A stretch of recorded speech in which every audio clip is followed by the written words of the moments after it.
Hey TJ. Hey Brian. You know what? It's November. It is November. And you know what happens in November? No. What happens in November? We gorge ourselves like pigs here in America. Oh yeah, for my birthday. Oh yeah, for your birthday and for Thanksgiving. Oh yeah, and Thanksgiving. So I think in honor of gluttony, we should have all food-related game reviews this month. Let's do it. What should we start with? I think we should start with a great game. Can you believe that just happened? Bananagrams. A word game for 1 to 8 players. Which comes in a banana-shaped pouch. It comes in a banana sack, not to be confused with TJ's banana hammock. Don't ever confuse those two. I made that mistake once. It wasn't Once. So inside the sack, woo, come banana tiles. They're in the colors of bananas, and they have letters on them. They're made of Bakelite, they're really good quality, and they don't have numbers on them unlike Scrabble tiles, because there is no inherent value to the letters, they're just letters. As you'll see. Which is one of the things I like about the game. So you take all the tiles and you put them face down in the middle of the table, Done. and this is what's called the bunch. There's a bunch. This is the bunch of bananas. Now everybody in the game takes a number of tiles depending on how many people are playing. In this case with 2 players, we're going to take 21 tiles. That's the number you take for 2 to 4 players. 5 to 6 players you take. 15 tiles. And for 7 or 8 players you take. 11 tiles. That's the game. There's also a solo version of the game in the rules. You can read up on that if you like. The rules are a whole 3 paragraphs long. And it takes about 13 seconds to read them. So now that we have our tiles and they're all face down in front of us, whoever won the previous round of the game is going to decide when the next game starts. It's kind of like Pit, how one person just starts playing and then everybody else jumps in. And the way he's going to signal that, if TJ won the previous round, is to say, I'm going to say split! banana split! We all flip over our tiles, and now we're going to be trying to make a personal crossword puzzle. Like Scrabble, you can only go left to right and up top to bottom, and you're trying to make up words. If you don't like Preferably English words. Preferably English words, unless English letters. people from other countries are watching this, and then Whatever you like. use your own personal native language.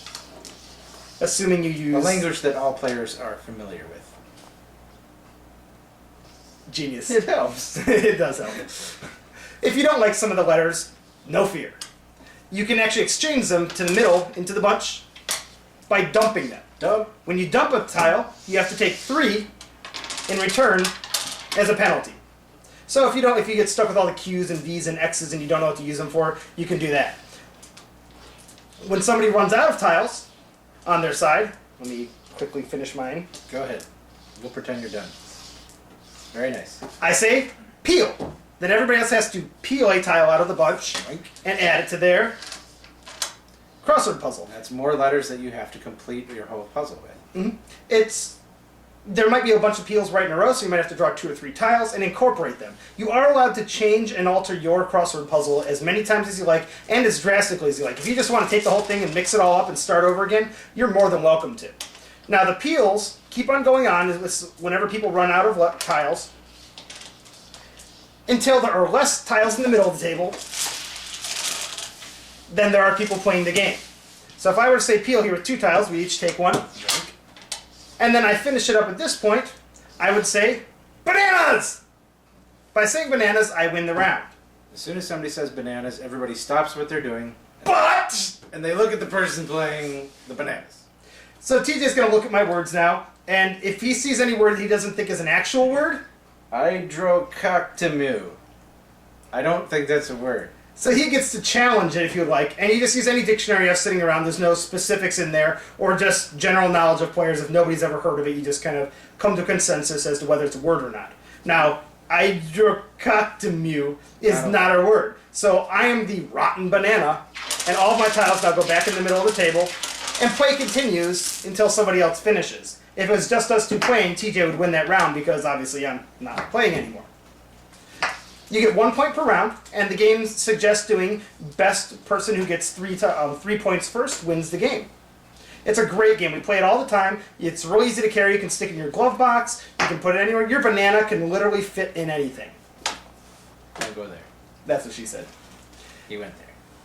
It only costs about $15 or less. There aren't too many stores that have them. We actually got our copy at an art museum gift shop, but you can get copies of it at their website at Bananagrams.wmv. The website's on the bottom.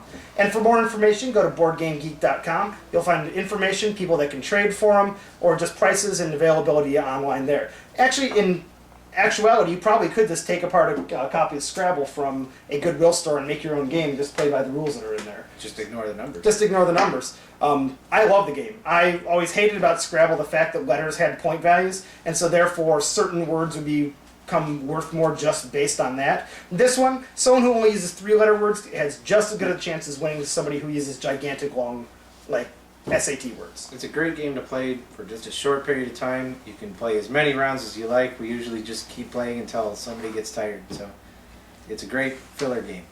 Definitely pick it up. I also wanted to pick this game because it's a great one to bring out for families. Any age group can play it, from any vocabulary, from college professor down to like a 3-year-old kid. Thanks for watching, guys. Until next time, happy Thanksgiving.